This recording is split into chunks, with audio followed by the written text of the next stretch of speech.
Good morning, नमस्कार आप सभी लोगों को। मैं प्रमोद कौशल आप सभी का वेलकम करता हूं अपने यूट्यूब प्लेटफॉर्म सर्वोदय इंस्टीट्यूट पर।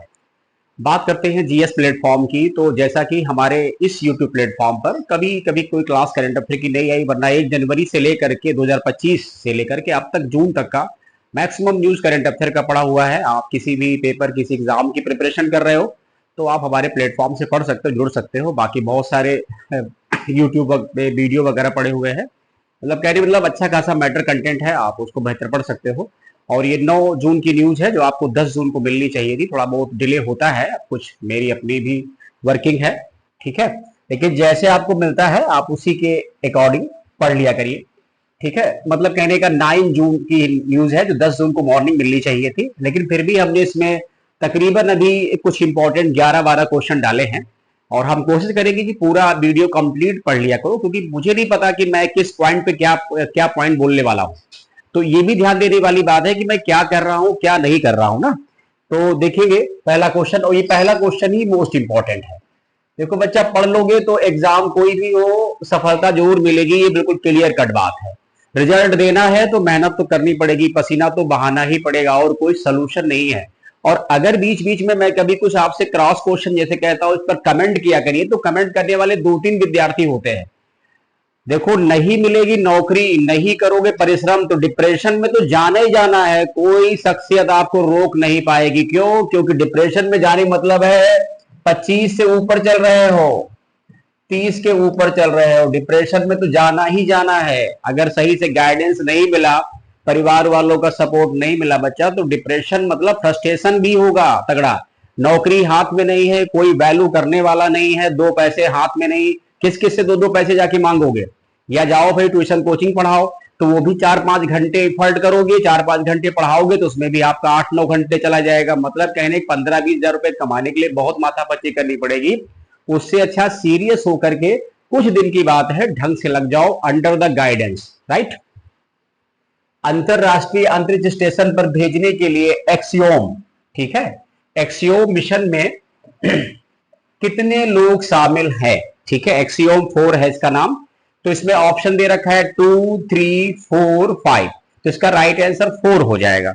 अब हमने इतनी अच्छी व्याख्या कर रखी है कि आपको कुछ भी दाएं बाएं पढ़ना ही नहीं है। और ये देख लीजिए व्याख्या के बारे में लिखा है, स्पेस एक्स जो कंपनी है अमेरिका की, स्पेस एक्स का फॉल्कन 9 रॉकेट फ्लोरिडा के कैनेडी स्पेस सेंटर केएससी से प्रक्षेपित होने वाला था। भारतीय अंतरिक्ष अनुसंधान संगठन इसरो के अध्यक्ष, यहां देखिए, अगर आप पढ़ने वाले व्यक्ति हैं तो आपको हर एंगल पर, आपको हर छोटी छोटी बात पे पॉइंट मिलता है। सबसे अपडेटेड क्या मिला आपको? रक्षा भारतीय अंतरिक्ष अनुसंधान संगठन, जिसको इसरो कहते हैं, इंडियन स्पेस रिसर्च ऑर्गेनाइजेशन, मैंने कई बार पढ़ा रखा है। इसके अध्यक्ष का नाम मिल गया वी नारायणन। कौन से नंबर के हैं? 11वें नंबर के हैं। ने कहा कि मौसम की स्थिति के कारण भारतीय गगनयात्री को अंतरराष्ट्रीय अंतरिक्ष स्टेशन पर भेजने के लिए एक्सियोम 4 मिशन का प्रक्षेपण 10 जून 2025 से 11 जून 2025 तक स्थगित कर दिया गया है। और 11 जून के बाद भी नहीं हो पाया क्योंकि उसमें ऑक्सीजन लीक हो रही थी। तो अब समझ लीजिए कि लमसम काफी समय के लिए टल जाएगा। हो सकता है 2 हफ्ते भी हो जाए, 1 महीने भी हो जाए। जब तक सब कुछ सही से नहीं होगा तब तक इसको वहां नहीं भेज सकते ना, तो ये ध्यान रखेंगे। इसके बाद कुछ और इसी के बारे में हम हिस्टोरिकल बात भी करेंगे। दूसरे व्यक्ति कौन कौन है जो अभी तक गए हैं भारत से? तो 41 साल बाद दूसरे भारतीय को मौका, शुभांशु शुक्ला जो लखनऊ के हैं, उत्तर प्रदेश के, ठीक है, भारतीय नागरिक होंगे जो अंतरिक्ष की यात्रा करेंगे। इससे पूर्व 1984 में राकेश शर्मा ने रूस के यान सोयूज T11 से अंतरिक्ष में गए थे। उन्होंने वहां 7 दिन 21 घंटे और 40 मिनट अंतरिक्ष में बिताए थे। अब 41 साल के बाद दूसरे भारतीय को फिर मौका मिला है। हालांकि इस बीच भारतीय मूल के कई अंतरिक्ष यात्रियों ने नासा के मिशन में अंतरिक्ष की यात्रा की है, लेकिन वो भारतीय मूल के हैं। राकेश शर्मा के बाद शुभांशु शुक्ला दूसरे व्यक्ति होंगे, ठीक है। अंतरिक्ष स्पेस स्टेशन में रहने का रिकॉर्ड भी बनाया है। इनमें एक नाम कल्पना चावला का है, सेकेंड नाम सुनीता विलियम्स का है जो भी फंस गई थी वहां, और राजाचारी प्रमुख रूप से शामिल हैं। लेकिन जब ये अंतरिक्ष में गए तो भारतीय नागरिक नहीं थे, मतलब कहने का इनके पास इंडियन सिटीजनशिप नहीं थी, ठीक है। इसके बाद एक्सियोम मिशन क्या है, अब इसमें ये बात और हम देखेंगे, ठीक है, जो क्वेश्चन बन सकता है। तो एक्सियोम 4 का नेतृत्व नासा की पूर्व अंतरिक्ष यात्री पैगी व्हिटसन कर रहे हैं। पैगी व्हिटसन वो अंतरिक्ष में 2 बार कमांडर रह चुकी है, वहां सैकड़ों दिन बिता चुकी हैं और 10 बार अंतरिक्ष में सैर कर चुकी है। काफी लंबा अनुभव है इनके पास। यात्री दल में शामिल सदस्य कौन कौन है, ये मोस्ट इंपॉर्टेंट क्वेश्चन होगा आपके एग्जाम के लिए कि यात्री दल में कौन कौन शामिल है। इसको आराम से बढ़िया प्रॉपर पढ़ लीजिएगा, वरना एक क्वेश्चन आपका एग्जाम में आएगा तो फिर मिस ही हो जाएगा। अब देखिए बहुत टाइप के एग्जाम होते हैं, किसी में करंट अफेयर हल्का आता है, किसी में स्टैटिक जीके ज्यादा आता है, लेकिन अब ये डिपेंड करता है, कहीं पर कुछ ज्यादा कहीं पर कुछ कम, ठीक है। तो पैगी यानी व्हिटसन नेतृत्व करता होंगी। पोलैंड के स्लावोस जो है तोजांस्की विसिनएस्की, ठीक है, थोड़ा नाम ध्यान रखेंगे। एक शख्स ये है पोलैंड के। हंगरी के टिबोर कापू है, यानी ये दोनों शख्स पहली बार जा रहे हैं। और एक व्यक्ति इंडियन है शुभांशु शुक्ला, वो भी पहली बार जा रहे हैं। और जो लीड करने वाली है पर्सनालिटी पैगी व्हिटसन, वो तो कई बार गई है। ठीक, ये क्वेश्चन आपका कंप्लीट हो गया।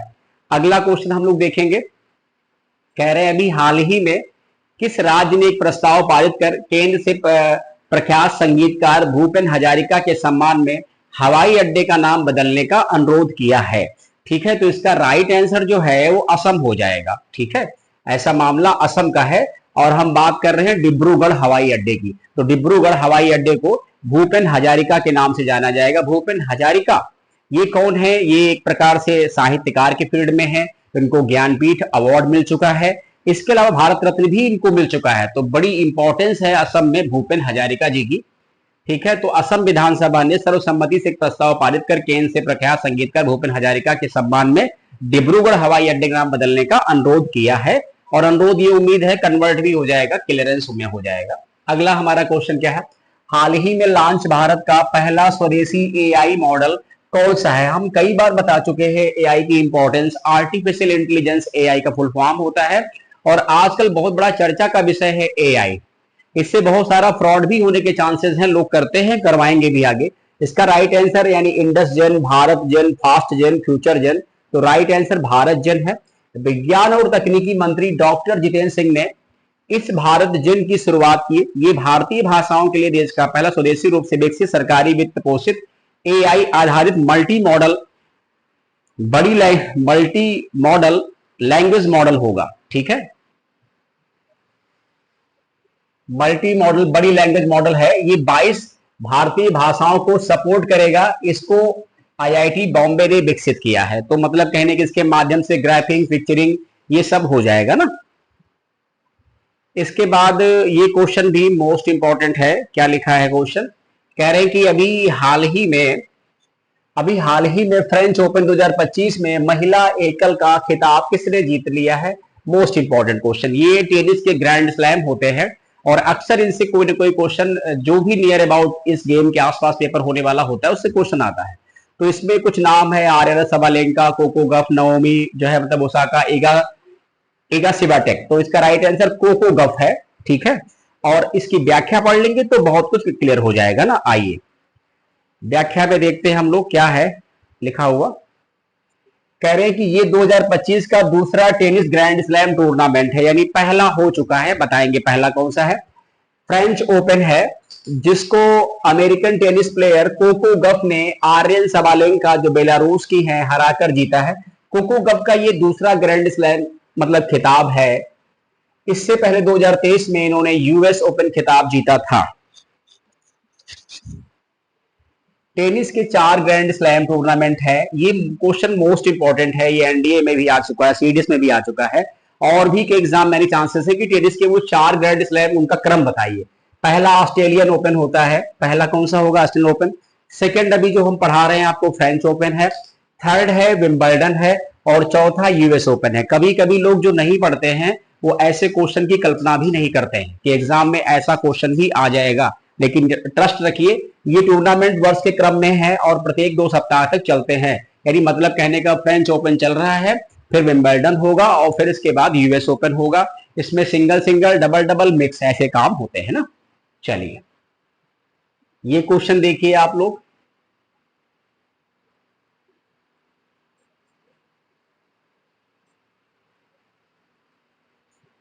कह रहे हैं हाल ही में राष्ट्रपति ने अध्यादेश के माध्यम से लद्दाख में कितनी भाषाओं को आधिकारिक भाषा के रूप में नामित किया है? तो इसका राइट आंसर 5 भाषाएं हो जाएंगी। अभी तक लद्दाख की आधिकारिक भाषा इंग्लिश होती थी, बट उसके साथ ही उन्होंने उर्दू वगैरह और कश्मीरी को भी जोड़ दिया है। तो अध्यादेश जारी करके राष्ट्रपति जी ने किया है। अध्यादेश के बने कानून 6 मंथ के लिए मान्य होते हैं, लेकिन चूंकि मामला लद्दाख का है तो वहां कोई विधानसभा तो है नहीं, ठीक है, वो स्पेशल केस है।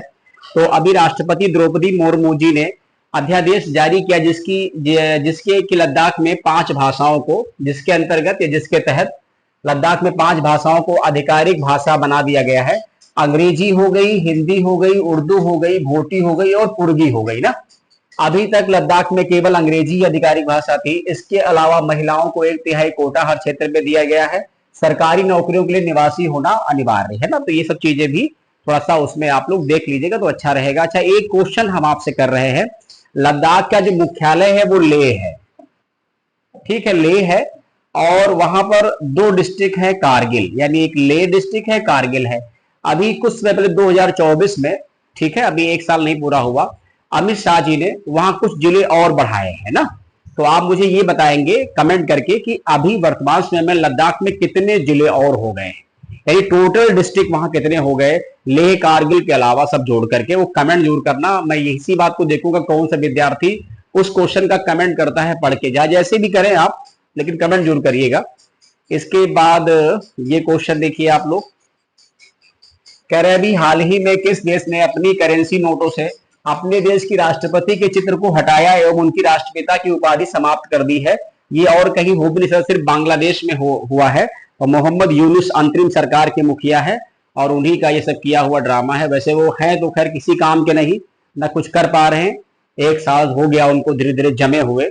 वो फेविक्विक है समझ लो, कुछ काम धाम के तो है नहीं और फिजूलबाजी करने में महत्वपूर्ण भूमिका निभाते। नोबेल अवार्डी है बट क्वालिटी 0% है। तो अभी बांग्लादेश के केंद्रीय बैंक में 1520 टका, इसका मतलब बांग्लादेश की मुद्रा क्या हो गई? टका। कैपिटल सबको पता है, ढाका। नए नोट जारी किए हैं। इन सभी नोटों से शेख हसीना के पिता और बांग्लादेश के संस्थापक राष्ट्रपति रहे शेख मुजीबुर रहमान की तस्वीर को हटा दिया गया। अब नए नोट जारी होंगे जिन पर देश के पारंपरिक स्थलों को जगह मिलेगी। नए नोटों पर हिंदू और बौद्ध मंदिरों की तस्वीरें भी छापी जाएंगी। चलिए, इसके बाद ये क्वेश्चन भी मोस्ट इंपॉर्टेंट है। कह रहे हैं अभी हाल ही में किस मंत्रालय ने उम्मीद सेंट्रल पोर्टल लॉन्च किया है? बहुत अच्छा क्वेश्चन है, आ भी सकता है। सहकारिता मंत्रालय, शिक्षा मंत्रालय, अल्पसंख्यक मंत्रालय, स्वास्थ्य। इसका राइट आंसर होगा अल्पसंख्यक मंत्रालय। इस पोर्टल के माध्यम से वक्फ संपत्तियों का पारदर्शी पंजीकरण सुनिश्चित करना और लंबे समय से चले आए संपत्ति विवादों को सुलझाना है। वक्फ समझते हैं इस्लामिक जमीनों का आधार होती थी, जो जैसे खैरात वगैरह जो उनमें रहता था कि भाई दान करके या हर जमीन को अपने तरीके से वो एक्वायर्ड करते थे। अब सरकार चाहती है कि इसमें आधिकारिक लोगों का भी इन्वॉल्वमेंट, अभी सिर्फ मुस्लिम समुदाय के लोग रहते थे, तो उनकी इच्छा है कि आधिकारिक या अन्य समुदाय के लोग भी इसमें शामिल हों। ठीक है, चलिए इसके बाद